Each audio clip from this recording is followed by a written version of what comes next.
Hello everyone, welcome back to the review section of Unit 10.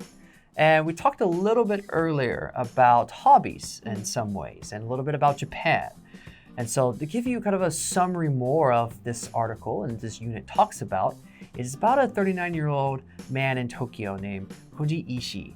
And he has a very unique, very niche hobby, I would definitely say, is where he takes photographs of gloves that are abandoned or forgotten, usually a single glove at the park, on the road, on a chair, somewhere.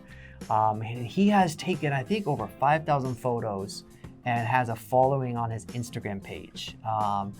And I personally have seen it. It's quite interesting because it's definitely, his hobby is definitely off the beaten path, very unique. And these images kind of evoke feelings of longing or maybe loneliness, sadness sometimes by looking at these some beautiful, normal gloves, abandoned, forgotten somewhere. Evoke. Evoke. What are some pros and cons of having a very popular hobby versus maybe very unusual hobby? Or what are some, I don't know, some cop-out hobbies you could think of? I think having a more popular hobby would probably make it easier to do. And I guess people would definitely be more tolerant towards these, common and popular hobbies. Cop-out. Cop-out. Tolerant. Tolerant. Obviously, on the other hand, then a more unique hobby would probably be a little harder, and people might not be as understanding, and they'd maybe think you're, a little weird. Right. So yes, when it comes to cop-out hobbies, I'm not too sure actually, because I kind of I want to give, all people have their own type of tastes and preferences. So I wouldn't want to judge them based on the hobby and say, oh, it's just a cop-out, that type of thing. But what would you say? Do you have any own personal opinions on? Well, I think get the easy one out of the way. I think when people say, oh, my hobby is Netflix, TV, I feel like that's a cop-out. There's no effort to think about something.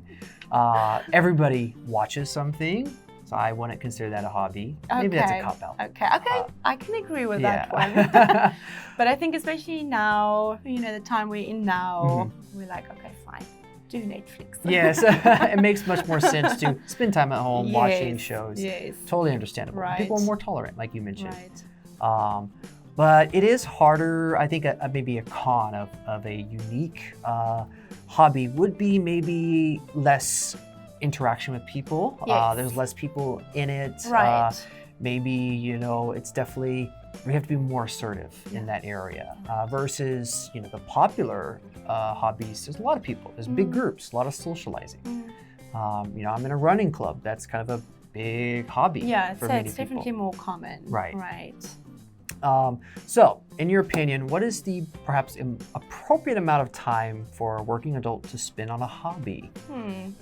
I think if you're really passionate about it, I would say 2 hours a day. Let's say if you've got the time, obviously. Okay, yeah. Let's say 14 hours a week max, maybe. Okay. If you have the time, and obviously if you're really passionate about it.